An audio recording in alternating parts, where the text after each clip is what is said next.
Hello, guys, welcome to Moments of Magic. Have you ever found yourself buying something you didn't really need? Or procrastinating on a project even though you knew it was important? You're not alone. The truth is, our brains are wired with certain psychological traps.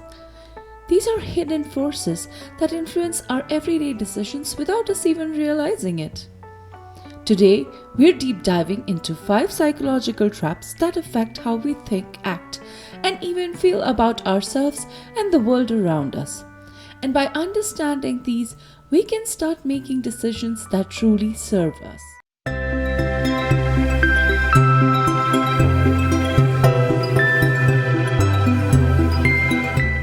Do you have imposter syndrome? Do you see yourself negatively? Well, I might have some answers for you. You don't feel imposter syndrome because you're a loser. You feel imposter syndrome because you have actually achieved a lot. But your brain doesn't like to remember the accomplished achievements because they are finished tasks. For your brain, it is important to remember unfinished tasks because they need more attention. So it will constantly remind you of the tiniest thing that you didn't achieve or the tiniest unfinished task. While it can be annoying, we can actually use this effect to our advantage. You can use the Zeigarnik effect when you are trying to learn or memorize something. Take time out in the middle of the task to focus on some other activity, then return back to the learning task. Taking short breaks of a few minutes to 1 hour during a series of study sessions improves learning. This can also help you combat procrastination. Taking the first step on a project, no matter how small, can create enough tension when the task is interrupted to motivate you to resume the task again. So now that you're aware of the Zeigarnik effect, you have opened up the opportunity to live with a less cluttered mind. Many of us carry a lot of mental burden. Honestly, to understand this, we just have to look into our home. Whether it's a cluttered garage, a sink full of dishes, unfolded laundry, or a desk full of papers, unfinished projects occupy space in our mind. And that's not because they are important than other things. Our mind gives them attention just because they are undone and feel urgent. And this urgent takes away time and attention from the important. So guys, complete projects. This will free up space in your mind and will lead not just to less stress, but also a better ability to focus on what's truly important. So how to combat this? Own less stuff. These days, way too much attention is being given to the things that we own. Don't misunderstand me. It's not that you are paying attention to things. It's simply that these things require our energy and attention. So the lesser you own, the happier you are. 1 minute rule. If something takes less than 1 minute to complete it, do it immediately. This will close the mental loop on multiple unfinished projects. Routines, routines, and routines. Plan to complete a project into your daily routine. For example, I do laundry on Sundays. Doing laundry also means folding it, putting it away, ironing and prepping my uniform for the week. This way, you will set enough time aside and finish the job completely. Break larger projects into smaller tasks. That way your mind will register only the smaller task as done or undone and make realistic goals. That will make those goals more achievable. This trap tricks us into valuing things simply because they are ours. You might have come across some cafes that put your name on the coffee cup. This gives you a feeling of ownership and a feeling that you belong. The endowment effect causes us to overvalue things just because they belong to us, even if we don't need them or use them. It's one reason people have a hard time decluttering. This is a byproduct of loss of aversion, the fact that we dislike losing things more than we enjoy gaining them. Ask yourself, would I buy this again if I didn't own it? Next time you're attached to something you don't really need, try viewing it from an outsider's perspective. If you wouldn't buy it now, consider letting it go. Here's a trap that affects all of us: negativity bias. Our brains are wired to pay more attention to negative experiences than positive ones. Imagine you get a dozen compliments in a day, but then one person criticizes you. What sticks in your mind? The one negative comment. It's our brain's survival instinct in action. Social media algorithms are designed to ensure that you are delivered content similar to what you're watching on a daily basis. And that's why in today's date, it's even more important to understand negativity bias. Because we're predisposed to focus more on negative content, we process it more carefully than positive stimuli, thus devoting more time to it. So guys, you gotta be mindful of what you're watching.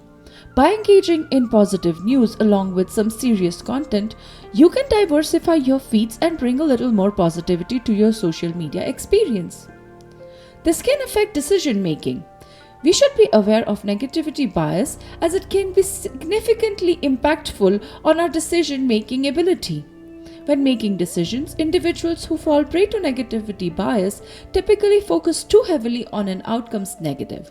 They basically never take risks. This could lead to poor decision making. Psychological research suggests that negativity bias impacts our motivation and ability to complete tasks. We have more motivation to complete a job when we are trying to avoid a loss than if we are motivated by the means of gaining something. Based on whether an action is framed in a positive or negative context can change how driven we are to complete the task. So, how do you combat negativity bias? This bias can make us overlook the good and dwell on the bad, but we can challenge it by actively focusing on positives. A good tip is to try a gratitude journal. Write down 3 positive things every day. Over time, this can rewire your brain to notice good just as much as bad. Mindful breathing and other forms of meditation also help rewire your brain. Anchoring is the tendency for people to rely too heavily on the first piece of information they are offered about a situation, topic, or decision. So, for example, suppose you are at a clothing store and you find a dress priced at $300. You scoff at the price, walk a few stores down, and notice an almost identical dress priced at $150. As you compare the $150 price to $300, you feel like you're saving money. As a result, you decide to buy the dress, when in reality, you actually just spent $150. Do you really need that dress? Will you really wear it? Maybe, maybe not. Where the dress with the price $300 is the anchor, which has now manipulated your decision to buy the $150 dress. This is anchoring effect. Once the anchor is set, it affects our judgment and decisions. What does anchoring look like? Discounts. People are more likely to purchase something if it is discounted from a higher price, even though the product could be even cheaper at a different store. Or you might not need the product at all. Salary negotiations. Research shows that people who ask for an ambitiously high salary during negotiations are more likely to receive a higher offer from their employer. This is called setting a high anchor, and it is one of the most common techniques used in negotiations. Restaurant menus. Some restaurants list their high-priced dishes first on the menu. This sets a high-price anchor and makes the lower-priced dishes that follow appear cheaper. This could lead people to buy the low-priced dishes even though they are really expensive. Anchoring can affect your financial decisions. People often purchase things because it's a good deal and not because they really need it. So we have to protect ourselves from the downside of anchoring. These are a few strategies you can use to limit its influence on your decisions. Delay your decisions. Delaying your decisions allows the effect of anchoring to diminish over time as you collect more information relevant to the decision. Instead of buying something because it's discounted, give yourself some time to consider whether it's really worth your money. Research is your best friend when making a decision.